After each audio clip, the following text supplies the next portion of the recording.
Left pocket full of pink fizzies, right pocket got blues in it. Lord send them packs to me, I know what to do with it. Hey Curlies, welcome back to Curly Not Sorry, where we debunk and demystify all of the misinformation that the internet has out there about curly hair and teach you how to properly care for your curls. My name is Devin and I'm your curl specialist. So today I want to talk a little bit about Wash It Goes. Now back to the clip that we had just shown. I love this creator. I love this content creator. I will put her Instagram handle in the description below. The only issue that I have with this video is that it contributes to this narrative that curly hair is so complicated and hard to tame and hard to manage that we need all of these products in order to achieve a particular look, and that just simply isn't true. It's actually quite possible, and you might not believe me at first, most of my clients don't at first, but it is totally possible to achieve a beautiful, defined, and voluminous look with one product. I want to talk about Wash and Goes, but I want to be inclusive of every type of curl pattern and a multitude of textures. So we're going to do this in a bit of a series. So this is episode 1 of said series. So today what I really want to talk about is product selection and how it is that we even achieve these beautiful Wash and Goes in the first place. Let's go over some of the steps here. Step 1. And this, I know I said this in the heat styling video, but it really is very important when it comes to styling in general. You need to have a clean canvas, which means your hair needs to be freshly cleansed. And that to me means 2 shampoos. It means shampoo once to get all that surface dirt and buildup off, and a second cleanse in order to really get in there and get everything 100% clean. Make sure there's nothing left on the scalp, make sure there's nothing left in the root, and make sure that you're pulling that cleanser, shampoo, hair bath, whatever, from roots all the way down to your ends. Now, if you have finer hair that is typically prone to tangling, especially when you're shampooing, this is how I recommend you shampoo your hair, by pulling it down and then going in and scrubbing at the root. But again, this whole idea that you shampoo your roots and then when you rinse the shampoo, it runs down the ends and that's cleaning the hair, it's not. It's absolutely not. You need to actually be working that lather from roots to ends and really getting in at the scalp. So that's step 1. After that, of course, you're going to rinse and condition. Again, do not leave a conditioner that is not meant to be a leave-in in your hair. If it's not meant to be a leave-in conditioner, it is meant to be rinsed out. And if you are leaving it in your hair, you are causing product buildup. Rinse it out and rinse it out thoroughly. Once you rinse out your conditioner, when you take your head out from under the faucet, don't wring out any of the water. That to me is one of the biggest, most important steps. I will often style my clients at the shampoo bowl so that I can keep re-wetting sections, because the whole point of your products is to help your hair retain that moisture. It's to lock that moisture into your hair. Moisture is water. Water is moisture. You don't necessarily get it from creams and leave-ins, and you really are not going to get it from oils. Don't worry, we'll talk about that more in a second. Once you have all of that water in your hair, then you can go through section by section and really start to apply your product. So now let's talk a bit about product selection. The 3 things that you want to try to achieve from your product, the 3 options that you have, are typically definition, volume, and longevity of your style. This is where our product companies and branding are trying to convince us that in order to achieve all 3, that you need something for definition, something for volume, and then something for longevity. That's not how that goes. One product can typically give you at least 2 of the 3. One of the options can give you all 3, and let's dive into that. So first we have creams. Creams, I have a little bit of a love-hate relationship with, only because they're heavy and they weigh the hair down and they make the hair take forever to dry. If you're someone who air dries your hair a lot, your hair's gonna be wet for half the day if you use a cream. That doesn't mean that they don't have their purpose though. Creams give beautiful definition. They're not going to give you volume, and they're probably not going to give you longevity. The reason people use creams is because they like the softness of the touch that it leaves in your hair, and also the definition.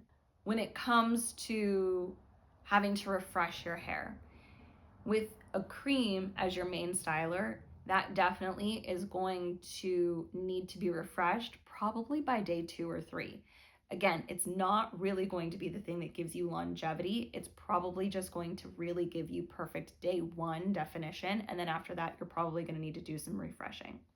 Because it's as heavy as it is, it's not going to give you volume. So creams are in our definition and definition only category. Then we have foams. Foams I love, but I'm not a fan of mousses. What's the difference? The foams that we use come in a pump. A mousse comes in that aerosol can. Anything that's in an aerosol can is really heavy in alcohol because that's how it gets out of the can. So mousses are probably going to dry your hair out a little bit. Mousses, not my jam. Foams, I love. Foams are great because they will give you that beautiful definition while allowing you to achieve volume at the same time. It typically does leave a softer touch to the curls, so it's not drying with a major cast. So that's one of the biggest reasons that people choose, say, a foam over a gel, is because it's not going to have that crunchy cast on day 1, and you can still achieve a lot of volume with it. However, because it is a more lightweight product, it's probably not going to be the thing that gives you a bunch of longevity. And by day 2 or 3, you are probably going to have to refresh your hair a little bit. So foams are going to fall in our definition and volume categories, but not longevity. And then there's the magic miracle product, which is gel. Gel is going to be the thing that gives you all 3: volume, definition, and longevity. I wouldn't necessarily say that it's going to give you volume on day 1.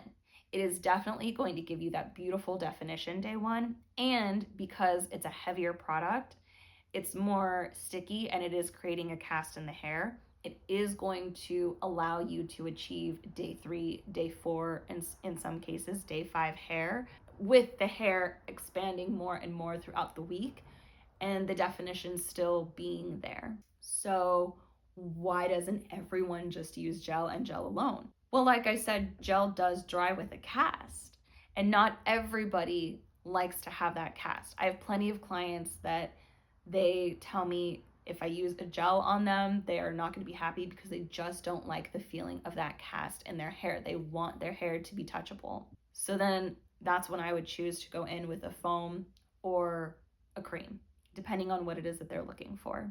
That is kind of why gel is that magic product. It's going to give you that definition. It does allow for volume, maybe not on day 1, but day 2 and 3, you will definitely have that volume achieved, and you'll get that longevity out of it. Day 2, 3, 4, sometimes 5 hair, totally achievable with a gel. Now, I'm a one and done person. I like using one product if I can get away with that and not really anything else. But that doesn't mean that you can't mix and match your products. If you need to layer or cocktail your products to really achieve the look that you want, you definitely can. What is the difference between layering and cocktailing? Layering means that you're applying one product all over the hair, and then you are applying a second product on top of that first product. When you're cocktailing products, that means you are combining both products in your hand and mixing them together before you apply it to the hair, basically creating a new product all in itself. Do I do this often? Not particularly, but I do have some combinations that are my favorite. Again, I use a lot of InnerSense products. So, and no, again, InnerSense is not paying me to make this video. It's just that I really love that product line. There are other product lines that I really love as well. So let's give a few examples of some products that I think that you should try out. First off, to make sure that your hair is absolutely clean and you're starting off with that clean canvas, it's my suggestion that you use some sort of detoxer. I love the detox mask from InnerSense because it pulls off all that product buildup without stripping and drying out the hair. So you can use that and then go in with your shampoo afterwards. It really only has to stay in for about 3 to 5 minutes. So what I like to do is I'll wet the hair and then put the detox mask in, brush it through, and use it as my detangler because it really goes in feeling like a conditioner. Once you rinse that out, the hair is nice and soft. It doesn't feel dry. It doesn't feel stripped. And then you're going to shampoo and condition as normal. So that's something that's going to help you with that clean canvas. Some foams that I really love are the Dew has a great foam. I'm not a huge fan of their gels. I recently came across a client who was using their gel pretty regularly and it left a lot of buildup, but I really do love the foam from the Dew. It really is a great product. InnerSense also has 2 foams that I really love separately, but I love them even better when they're cocktailed. One is called I Create Definition, the other is I Create Lift. I Create Lift is obviously for more volume. I Create Definition is obviously for definition. Duh. But when you combine the two, they're fantastic. I Create Definition is really lightweight, so it's really easy to overuse. Because it's meant for definition, it's a very strong product and creates quite a bit of a cast. Whereas the I Create Lift, because it's meant for volume, isn't creating that cast. It's kind of expanding the hair. When you combine the two, they become this perfect foam and you get that perfect combination of definition and volume, and it's fantastic. Miche also has a really lovely, I think it's called gel to foam, and I like it because it's nice and thick. A good foam that's going to really give you that volume definition combination is typically really thick. So I really love the foam by Miche. I would highly recommend that product. And as far as gels, InnerSense has a gel called I Create Hold. I Create Hold is one of my favorite products on the planet. Be careful, because she's a thickie. She's a thick gel. And the reason that I say be careful is because InnerSense products have a really high concentrate of their ingredients. And so they're meant to be a product that you don't have to use a ton of, because we don't want our clients to have to go home with a bottle of product that they just bought and get through it in 2 weeks. I love a product with higher concentration, so that way you leave more water in your hair and you get more longevity out of how much product you get to use or how long you get to use that product. So this gel in particular, because it's as thick as it is, it works on a multitude of textures and curl patterns, and it really gives that beautiful definition, that beautiful longevity, and it does allow for the hair to get bigger and more voluminous throughout the week. There's another gel from InnerSense that I really love called I Create Curl Memory.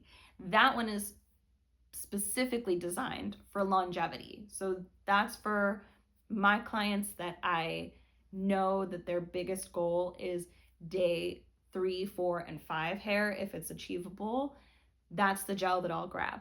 It is a little bit more of a loose gel. It's not as thick as the I Create Hold, but it is lovely. There's also I Create Volume, which is more of a lotion, but it does come out in like a very liquidy gel. That one I love because you can't really use too much of it.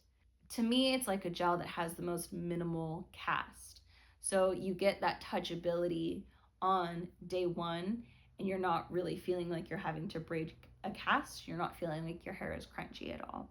Most gels are going to give you some form of a cast, but that's also the thing that helps achieve that longevity.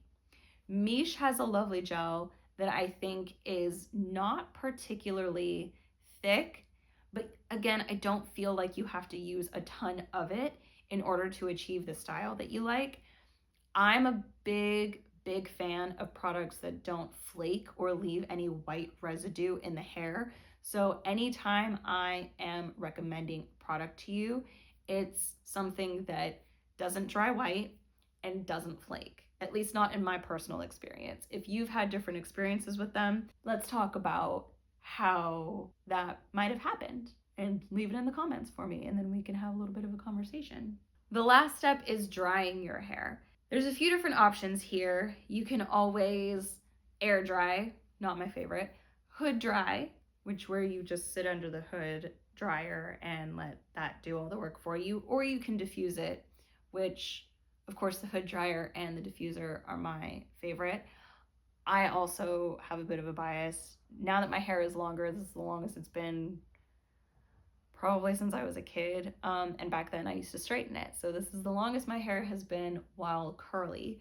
Especially with product in my hair, I don't like the feeling of wet hair just resting on my back. So I'm someone who absolutely diffuses my hair every single time I wash and style it. But I understand that not everybody has the time to dry it. So let's talk about the different options and what my recommendations are for each one.